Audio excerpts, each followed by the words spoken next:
Assalamualaikum warahmatullahi wabarakatuh. Saya Nina Nurmila, mahasiswa PPG Daljab dalam jabatan LPTK UIN Sunan Gunung Jati Bandung dengan nomor NIM 523211355 siap mengikuti uji kinerja PPG Daljab 2024. Terima kasih. Wassalamualaikum warahmatullahi wabarakatuh. Assalamualaikum warahmatullahi wabarakatuh. Waalaikumsalam.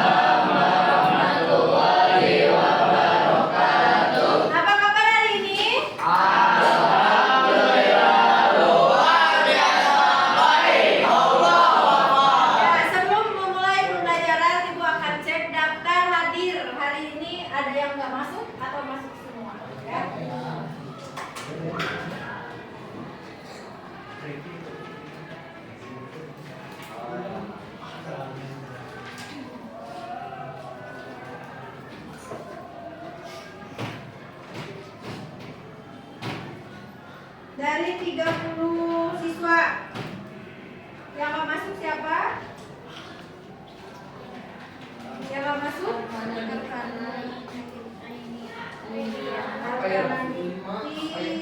Sakit. Ain kenapa? Sakit. Terus?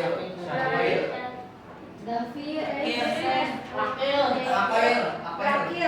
kenapa? Sakit. Siapa lagi? 3. Yang dispen tadi siapa? Davi sama Ray.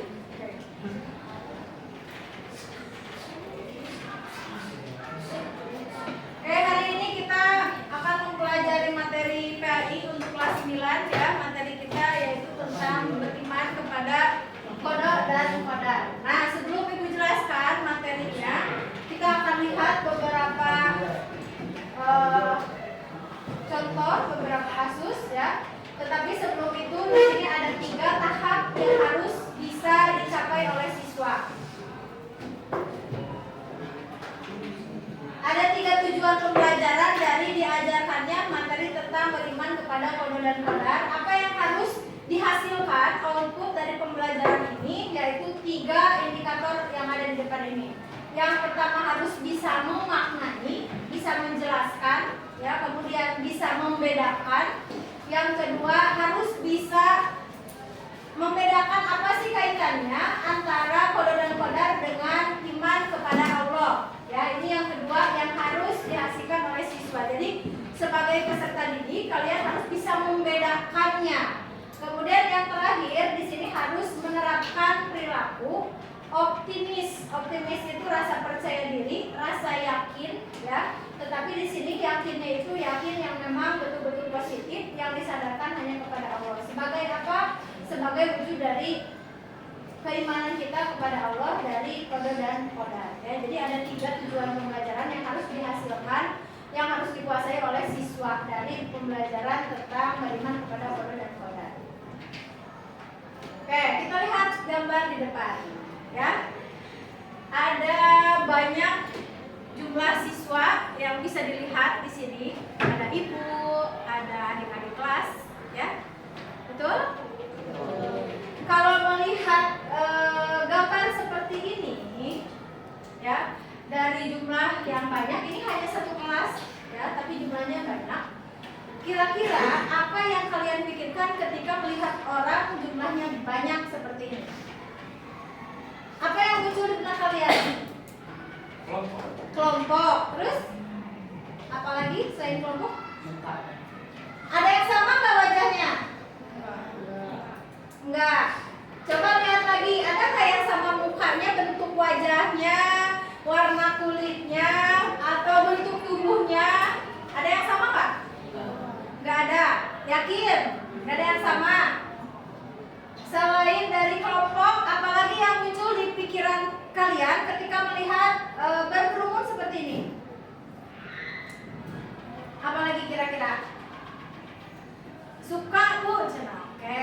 Terus selain itu apa? Selain kelompok, ini yang tersampaikan dari gambar yang kita lihat itu apa? Tadi nggak ada yang sama wajahnya, nggak ada yang sama warna kulitnya, bentuk tubuhnya nggak ada yang sama. Ada yang apa maksudnya apa? Ini hanya digambar, ya, hanya digambar. Nah, kita sekarang lihat real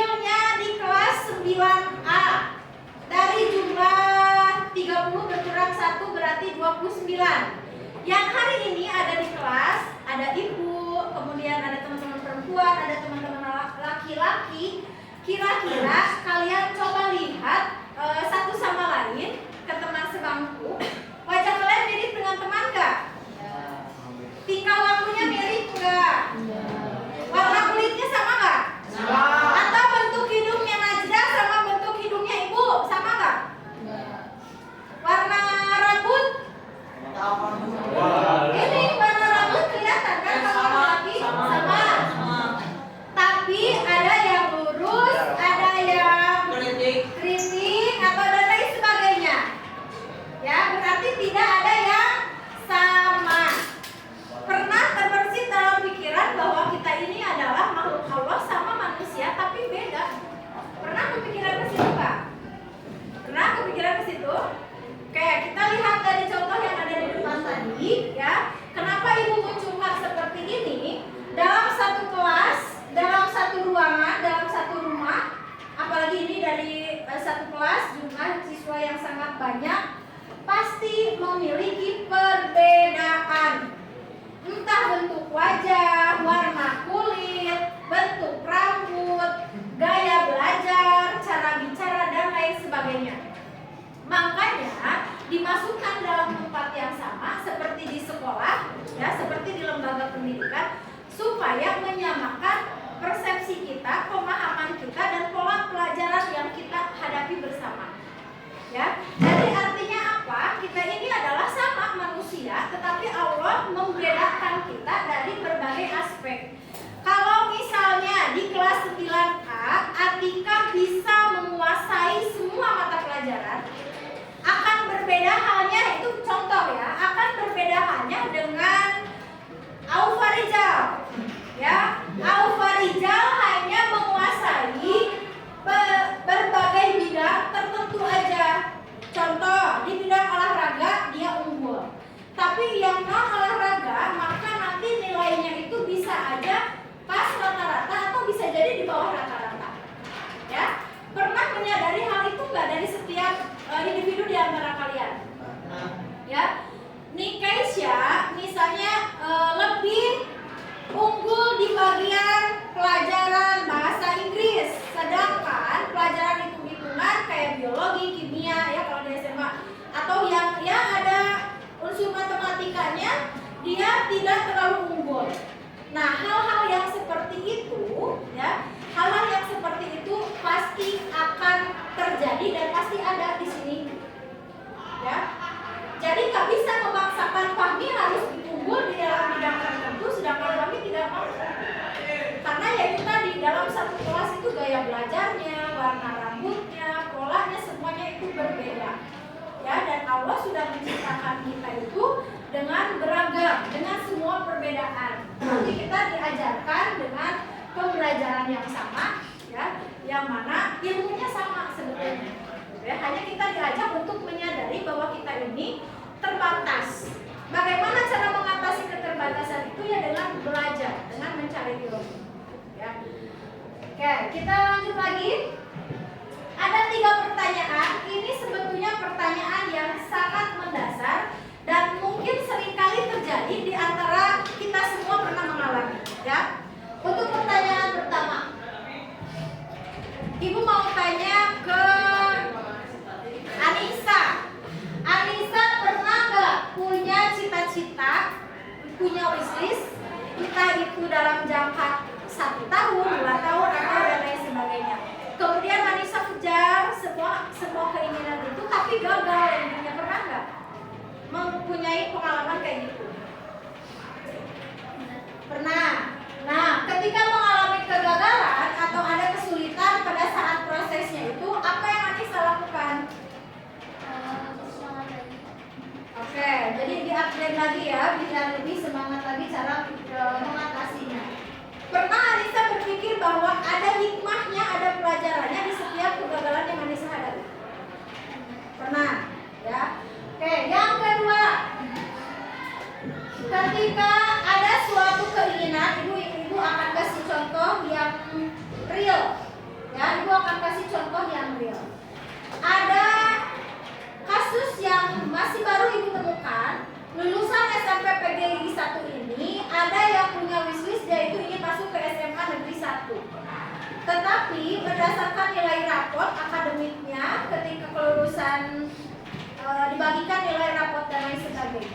dia tidak diterima di di SMA negeri 1 itu. Lalu dia masuk lagi ke sekolah yang lainnya, tetapi yang bukan dia inginkan dan bukan dia pilih.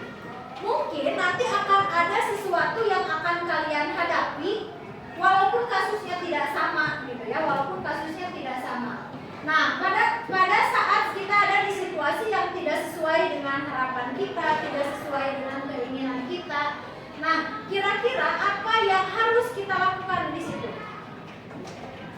Idon maunya masuk di kelas C misalnya, tetapi ternyata Idon malah masuk di kelas 9A. Kira-kira apa yang Idon pikirkan ketika hal itu terjadi? Ini contoh ya, contoh. Kira-kira apa yang akan kita lakukan? Kalau Anissa tadi cuma belajar lagi biar lagi lebih semangat. Kalau Idon kira-kira ketika di situasi itu apa yang Idon rasakan? Apa yang Idon pikirkan? Mungkin kalau perasaan sedih dan kecewa Sip. dahulu, Ada sedih, ada kecewa, pasti ya. Terus apa lagi? tapi dengan perlahan-lahan harus mulai bisa menerima, Nah, itu. ikhlas dan sabar dan tawakal aja kepada Allah, dan pasti di balik semuanya bakal ada ilmunya. Sip. Betul. Nah, ini yang perlu kita sadari, kita harus bisa membedakan mana ikhtiar yang sudah kita lakukan tetapi harus kita pasrahkan, mana upaya yang tidak dilakukan tetapi kita ngotot terus pengen gitu. Ya. Kalau misalnya kita pernah punya sesuatu yang kita mau, kita punya cita-cita, kita punya keinginan, bisnis apapun itu, manusia berhak memiliki itu. Biasanya orang yang seperti itu tuh lebih semangat, entah belajarnya, entah sekolahnya, entah apapun yang dia lakukan dalam aktivitas, dia lebih semangat. Ketika kita udah ikhtiar, udah melakukan yang terbaik, kan ternyata hasilnya nggak sesuai dengan yang kita harapkan. Perasaan sedih, kecewa, marah, bahkan itu adalah hal yang wajar. Itu tandanya kita manusia yang normal. Lalu apa? Proses penerimaan itu nanti ada di endingnya, yang mana kita perlahan akan berpikir, oh ya udah nggak apa-apa. Nah, itu adalah hal yang memang harus kita sadari kalau itu akan terjadi di dalam diri kita, dan itu adalah hal yang wajar. Ya. Jadi kata ibu tadi, kita akan dihadapkan dengan beberapa persoalan yang setiap orang prosesnya itu berbeda. Yang pasti di sini kalian diajak bagaimana menyadari bahwa fitrah kita sebagai manusia itu tugasnya satu merencanakan, kedua berikhtiar, yang ketiga memasrahkan hasilnya, udah sampai situ. Ya. Walaupun dalam prosesnya itu tadi ada sedih, ada kecewa, ada marah, itu adalah hal yang sangat wajar. Ya. Nah, yang ketiga, ketika kita memberikan nasihat kepada teman yang sedang mengalami kesedihan karena kehilangan atau kegagalan akan sesuatu hal, kira-kira apa kalimat yang akan kalian sampaikan? Aku kasih contoh. Di kelas 9A ada orang tuanya yang baru saja sakit, harus dirawat, itu pasti kita sedih, ya, pasti sedih. Nah, kalau misalnya ada hal yang terjadi di luar dugaan, meninggal, ya, ditinggal pergi oleh keluarga atau oleh keluarga di rumah, ya, atau orang tua dan lain sebagainya. Sebagai orang yang punya jiwa sosial tinggi, sebagai manusia yang peduli akan sesama teman, kira-kira kalimat apa yang akan kalian sampaikan kepada orang yang ada di dalam situasi dan kondisi yang tidak baik-baik aja? Kalau Reno misalnya ke Arkana Gani lagi frustasi, putus cinta, ya, atau misalnya ditolak mentah-mentah sama perempuan yang dia mau, kira-kira sebagai orang yang dekat dengan Arkana Gani, apa ucapan yang akan disampaikan Reno pertama kali ke Arkana Gani? Semangat. Semangatnya dalam arti apa? Semangat dalam arti apa?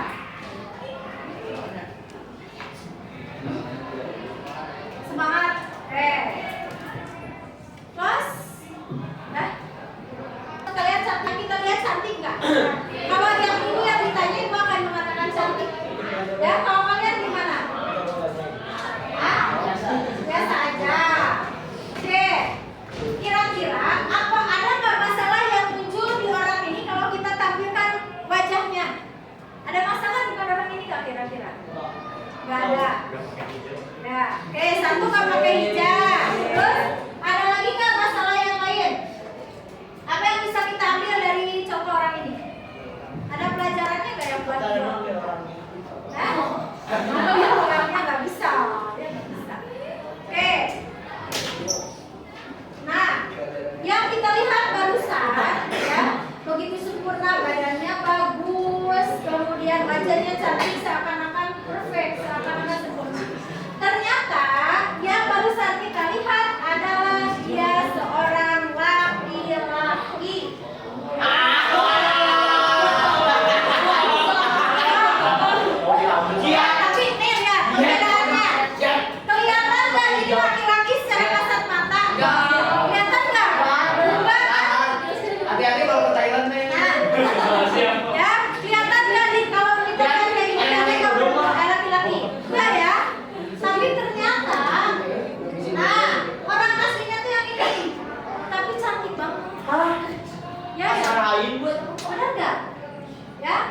Dia merubah, ya, merubah semuanya, bukan hanya dari luarnya aja, tetapi luar dan dalam dia mengubahnya sehingga menjadi seperti ini. Ya. Nah, ada pelajaran yang bisa kita ambil tadi kalau kata Jihan, ibu tidak berhijab, ya. Kalau perempuan, tidak masalah, enggak ada yang salah, enggak ada yang salah, enggak ada yang salah. Justru yang bisa kita ambil di sini adalah semuanya, ya, yang ada di kelas ini kita itu sudah ditentukan sama Allah. Mati kita, hidup kita, masa depan kita sudah ditentukan. Tapi bukan berarti kita itu tidak berikhtiar, tidak mengejarnya, bukan, ya. Perlu ada yang tadi kata Idol, proses penerimaan. Di sini dia sampai melakukan hal ini karena dia tidak menerima, dia tidak menyadari dirinya, tidak mencintai dirinya sehingga dia menjadi orang lain. Ya, kalau manusia itu menyadari dirinya seperti apa, siapa, dan dia itu apa, pasti tidak akan terjadi hal yang seperti itu. Ya, itu maksudnya. Nah, kita lanjut lagi. Ya, ini ada dua animasi yang ibu masukkan. Ada seorang ibu dan seorang bayi di sini yang sedang digendong. Jadi biasanya kalau di muslim itu kita usia 4 bulan dalam kandungan itu ada yang namanya pengajian, di mana itu adalah sebagai bentuk rasa syukur. Ketika usia jadi dalam 4 bulan itu sudah ditentukan ajalnya, rezekinya, ya, jodohnya, takdir hidup dan lain sebagainya. Maka dengan cara bersyukur, dengan cara ada pengajian dan lain sebagainya, itu adalah berdoa, mendoakan supaya kehidupannya itu Allah berikan takdir hidup yang jauh lebih baik. Jadi semuanya sudah ada takarannya sebetulnya, tapi orang yang ini dia tidak menyadari akan hal itu. Ya, di sini ibu mengajak untuk belajar bahwasannya kita itu orang beriman itu harus tahu apa yang disebut dengan qada dan qadar. Banyak orang-orang yang putus asa, kehilangan arah sampai akhirnya bunuh diri. Itu salah satu faktor penyebabnya adalah dia tidak mengenali jati dirinya itu seperti apa. Ya, tidak ada proses penerimaan yang kata Ibu tadi. Ya, sedangkan kita umat Islam itu harus bisa yang namanya proses penerimaan di ending, menerima apa yang sudah kita kerjakan. Nah, sedangkan ini tidak, gitu ya. Tapi yang gitu-gitu. Tapi ketika ibu lihat waktu dia diwawancara, dia sudah ada yang namanya hidayah dari Allah pada saat dia umroh. Ya, pada saat ibadah umroh, orang ini bertobat sampai akhirnya ada proses dia ingin kembali ke jati dirinya yang asli. Ya, karena pada saat umroh ada pembelajaran yang dia terima di situ ketika ibadah umroh, yang mana itu adalah hidayah Allah yang diberikan pada saat ibadah umroh. Makanya dia itu sampai mau balik lagi ke jati dirinya sendiri. Nah, itu orang itu terjadi karena apa? Tidak beriman, tidak tahu dia itu seperti apa, dan sebetulnya Allah sudah menentukannya dia itu harus jadi siapa. Oke, kita masuk kepada materi inti. Ya, ini ada sedikit lagi. Di dalam materi inti yang kita pelajari itu ada yang disebut dengan kodok, ada juga yang disebut qadar. Qadar di sini bukan berarti mengganti, ya, atau membayar hutang lewat puasa atau lewat sholat, bukan. Tetapi qadar di sini artinya adalah ketetapan yang Allah sudah tentukan sejak sebelum kita itu lahir. Jadi tadi Ibu sampaikan sebelum kita lahir ke dunia, kita sudah ditentukan jenis kelaminnya, warna rambutnya, pribadi orangnya, laki-laki atau perempuannya, bahkan meninggalnya dalam keadaan apa, rezeki, jodoh dan lain sebagainya. Tetapi tidak semua orang paham akan hal ini. Makanya tidak sedikit banyak yang kehilangan arah dan tujuan dalam menjalani hidup. Ya, itu karena dia tidak paham sampai ke sini. Nah, sedangkan di sini ada yang disebut dengan qadar. Apa sih perbedaannya? Kalau qadar itu wujud dari ketetapan yang Allah berikan kepada kita sebagai makhluk Allah yang kenyataannya sudah terjadi. Berarti apa bedanya kira-kira? Bedanya dengan qadar. Sedangkan qadar itu sudah ditentukan, ya, rencananya Allah tentukan.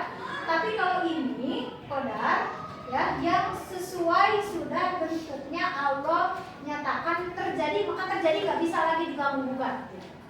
Coba apa bedanya kalau kita lihat di contoh kehidupan sehari-hari?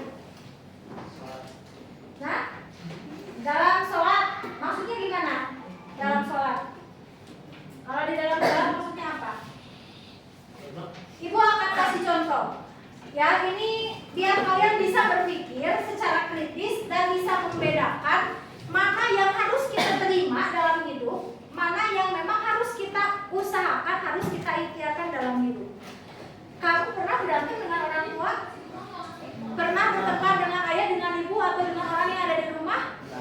Atau mungkin ada yang berantemnya hebat sampai keluar pemikiran, kenapa sih aku tuh harus punya orang tua seperti ini? Ya, ada yang sempat seperti itu, bahkan ibu pernah menemukan ada kejadian yang seperti itu. Kita nggak bisa milih akan lahir dari seorang ibu yang bagaimana, akan lahir dari seorang ayah yang seperti apa. Udah nggak bisa diganggu gugat. Itu disebut dengan qadar. Ya, kita nggak bisa milih mau nanti itu matinya itu ya. Kalau mati nih, kita bisa milih mati kita mau dalam kondisi apa. Apakah mau dalam kondisi membawa iman atau sebaliknya tidak membawa iman. Itu disebut dengan qadar. Karena bisa dirubah, diupayakan oleh manusia. Ya, bisa bedakan? Ya, saya ibu punya cita-cita ingin meninggal dalam kondisi tersenyum wajah saya, dalam kondisi membawa iman, dalam kondisi membawa bekal. Bisa diupayakan dengan cara apa? Berbanyak berbuat baik. Ya, tetapi kita tidak akan bisa memilih, ya, kita itu berasal dari keluarga seperti apa. Enggak kan kita dalam rahim. Ya, udah ditentukan. Ibu kamu begini, ayah kamu begini, ekonomi keluarga kamu begini dan lain sebagainya. Ya, kecerdasan orang itu bisa dirubah. Kemudian ekonomi materi setiap orang itu bisa dirubah. Nggak ada yang terlahir miskin, semuanya nggak ada. Ya, warna kulit itu bisa dirubah, tetapi tidak diperbolehkan. Ya, jadi artinya apa? Dalam qada dan qadar di sini yang kita pelajari itu ada yang disebut dengan proses menyadari, proses penerimaan. Apa yang harus kita cerna baik-baik? Kalau saat ini Almira memilih SMP PGI 1 Bandung, ya, sebagai salah satu tempat untuk mencari ilmu, itu disebut qadar. Sudah Allah tetapkan dari dulu tuh Almira nanti SMP-nya akan begini. Tetapi bisa diupayakan oleh ikhtiar manusia. Ya, jadi udah ada dari sejak zaman ajar itu udah ditentukan. Tapi lewat ikhtiar Almira lakukan sehingga bisa ada di PGI. Ya. Jadi ketetapan Allah sudah ditentukan, ya, rencananya sudah Allah buat sehingga terjadilah hari ini. Nah, orang tuanya Damar ya menginginkan Damar itu seperti A, B, C, D dan lain sebagainya. Ya, Damar berikhtiar, Damar kerja keras untuk mencapai semua itu. Itu disebut dengan qada. Nanti hasilnya Allah yang tentukan akan seperti apa. Ya, tetapi sesuatu yang kita rencanakan, ya, tapi nggak bisa diganggu gugat, nggak bisa lagi diikhtiarkan oleh manusia, itu disebut dengan qada. Kebayang perbedaannya? Ya, jadi banyak sekali sebetulnya contoh-contoh yang bisa kita cari di dalam kehidupan sehari-hari. Ibu tidak pernah berpikir akan menjadi bagian dari SMP PGI 1 Bandung. Tetapi dengan berbagai ikhtiar yang sudah dilakukan sampai akhirnya Allah menetapkan ibu dalam beberapa kondisi sampai detik ini ibu ada di sini. Gak kepikiran akan ketemu Dara, akan ketemu Atika, akan ketemu Kawel, itu gak sempat kepikiran. Tetapi dari semua ikhtiar yang ibu lakukan, ibu ada ternyata di sini. Itu adalah kodok. Ya, paham ya sampai situ? Nah, ada beberapa tahap lagi sebelum closing. Ya, ini dasar hukum yang mengingatkan kita bahwasannya, nah ini nih, ya, di dalam Al-Quran kita disampaikan bahwasannya yang kepunyaanlah ini maksud yang kepunyaan tuh yang milik Allah, ya, kerjaan yang ada di langit dan di bumi dan tidak mempunyai anak dan tidak pula ada sekutu baginya, dan telah menciptakan segala sesuatu itu berdasarkan ukuran serapi-rapinya. Di kelas 9A ibu tahu tidak ada yang kakinya kurang, ya, dalam arti jumlah jari kakinya sama, kanan 5, kiri 5. Jumlah jari tangannya ada 5 kanan, 5 kiri. Itu sudah Allah tetapkan, ya, maka tidak boleh merubahnya. Ya, itu qadar, nggak boleh diganggu gugat. Oh, dirubahlah dengan pengen jadi 6 jarinya biar gampang nanti ngambil sesuatu, nggak bisa. Ya, itu sebuah perbedaan yang harus bisa kita sadari karena Allah sudah membuat segala sesuatunya itu sudah diatur, sudah diukur. Makanya nggak ada yang sama wajahnya di sini, ya, nggak ada. Walaupun dia kembar, tapi pasti ada yang beda namanya. Ya,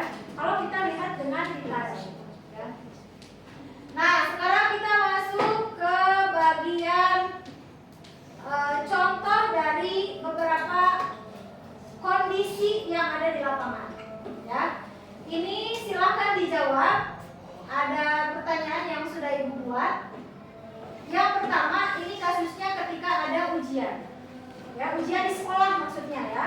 Bukan ujian hidup, tapi ujian di sekolah.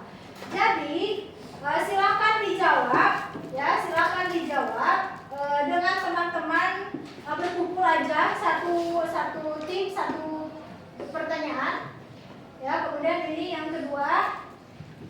Ya, dia ada dalam situasi keberhasilan. Yang harus dijawab adalah ini. Bagaimana dapat menggunakan prinsip kode dan kodar untuk menghadapi tekanan dalam kondisi tersebut. Jadi kasusnya ini yang dipertanyakannya. Ya, paham ya? Jadi cuma satu kasus, setiap tim, setiap kelompok satu kasus. Boleh dibuat di template apapun itu di handphone ya. Nanti enggak harus semuanya ke depan.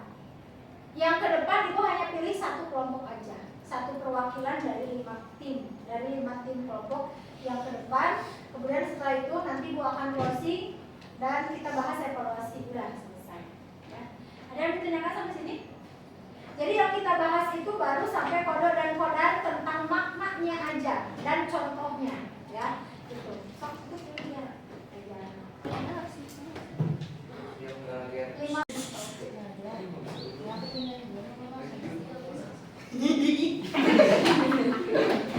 Dan yang terkadang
Iya, hapus aja. Berani duduk yang benar.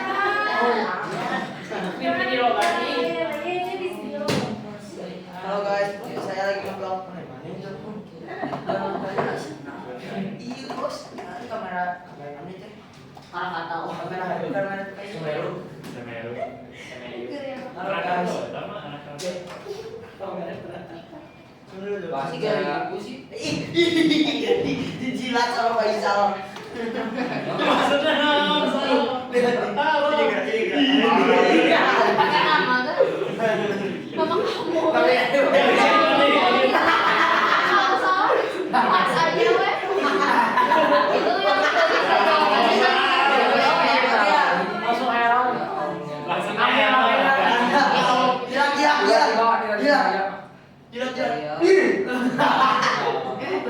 Jilat salah. Yang di kelas. Itu yang 8 saya. Rasanya gimana sih kamera? Lumayan. Ah, guys. Itu yang telepon. Adrian Bo. Astagfirullah. Gak ada tuh. Kenapa bisa jatuh? Puspitasari. Udah nyalain kamu. Kok kenal sih?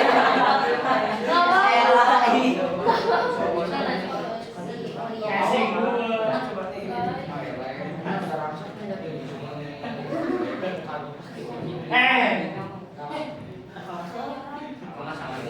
Melihat uji biji. Enggak tuh buat saya duit.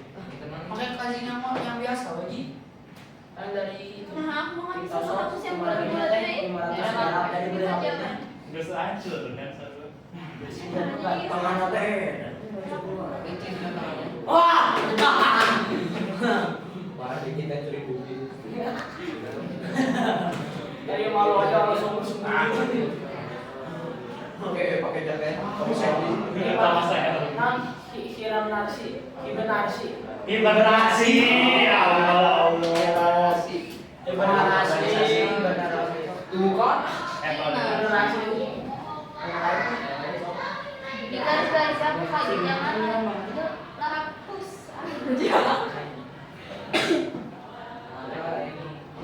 Apa foto tadi? Aku dapat gelas. Oh iya, iya belum ada. Gelas. Jawabannya apa? Tidak Ayo, ayo. Siapa imposternya? Kasus kita juga punya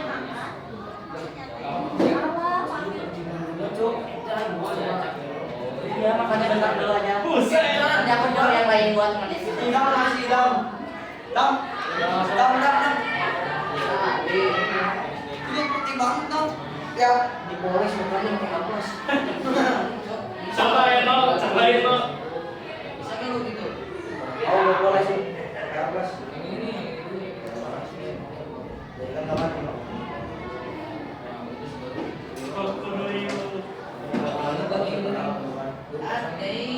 Apa itu? Enggak seru itu mah. Pos dulu Pak. Ya, kita akan lanjutkan dengan tugas presentasi ya. Ada dua kelompok yang nanti akan mewakili untuk maju mempresentasikan hasil diskusi dengan kelompoknya. Kita akan mulai dari kelompok 1 perwakilan Nanda Jihad. Silakan maju ke depan.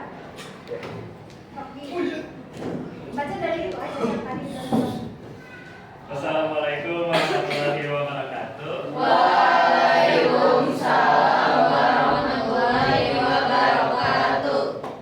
Saya di sini sebagai perwakilan dari kelompok 1 akan bahas tentang hasil diskusi kami selama beberapa saat ini. Kita di sini dapatnya kasus 1 yaitu ujian yang tidak sesuai harapan. Deskripsinya, seseorang siswa bernama Rani belajar keras untuk ujian akhir, tetapi mendapatkan nilai yang tidak memuaskan. Dia merasa putus asa dan mulai meragukan kemampuannya. Pertanyaannya, bagaimana Rani dapat memahami konsep kode dan kodar untuk mengatasi rasa kecewa dan mengambil hikmah dari hasil ujian tersebut? Apa jawabannya kira-kira hasil dari kelompok Jihad? Hasil dari diskusi kami adalah Rani dapat memulai memahami konsep kode dan kodar dengan menyadari bahwa hasil ujian adalah bagian dari rencana Allah yang lebih besar. Ini membantu dia menerima kenyataan bahwa tidak semua usaha selalu membuahkan hasil sesuai harapan. Sip. Oke, kita lanjut kelompok 2 ya. Kita lanjut dulu dari apa? Ya, kelompok Amira. Ayo, Ra. Amira.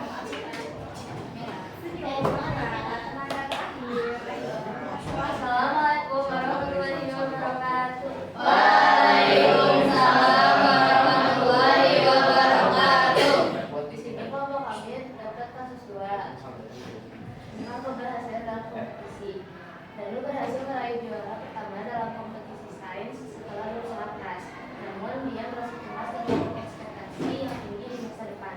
Pertanyaannya, bagaimana Danu dapat menggunakan prinsip kode dan kodar untuk menghadapi tantangan tersebut dan tetap rendah hati? Apa jawabannya kira-kira? Hasil diskusinya. Usaha keras yang dia lakukan adalah bagian dari ikhtiarnya, tetapi hasilnya sudah diatur oleh Allah. Dengan demikian, dia tidak perlu merasa terlalu terbebani oleh ekspektasi tinggi di masa depan. Ini juga bisa menjadi pengingat bahwa setiap orang memiliki perjalanan dan kondisi yang berbeda, dan tugasnya adalah tetap bersyukur serta berusaha sebaik mungkin tanpa terlalu fokus pada hasil akhir. Sip. Ada yang mau ditanyakan untuk kelompok 2? Nggak ada. Kalau tidak ada, kita tepuk tangan dulu buat kelompok. Oke, sebelum penutupan ya, Ibu akan evaluasi apa yang sudah kita pelajari hari ini. Yang pertama, kita diajak untuk menyadari bahwasannya segala sesuatu itu sudah diatur sama Allah. Tugas kita apa? Tugas kita di sini hanya perlu membedakan mana yang harusnya kita ikhtiarkan di dalam hidup ini, mana yang harus kita terima. Ya, jadi ada yang disebut dengan kodo, ada yang disebut dengan kodar. Yang mana ada yang sudah Allah tetapkan dan dia bisa diubah oleh usaha manusia, itu disebut dengan kodo. Tapi ada juga yang sudah Allah tetapkan tapi nggak bisa lagi dirubah oleh usaha manusia, itu disebut dengan kodar. Artinya apa? Orang yang beriman kepada kodo dan kodar, dia akan yakin dengan apa yang sudah Allah tetapkan, ya. Tetapi tanpa mengurangi rasa ikhtiar sebagai manusia. Ya, itu sebetulnya garis besar yang harus kita pahami bersama. Ada yang ditanyakan sebelum kita akhiri pembelajarannya? Cukup? Cukup untuk pertemuan hari ini. Kita cukupkan hamdalah dan doa akhir majelis.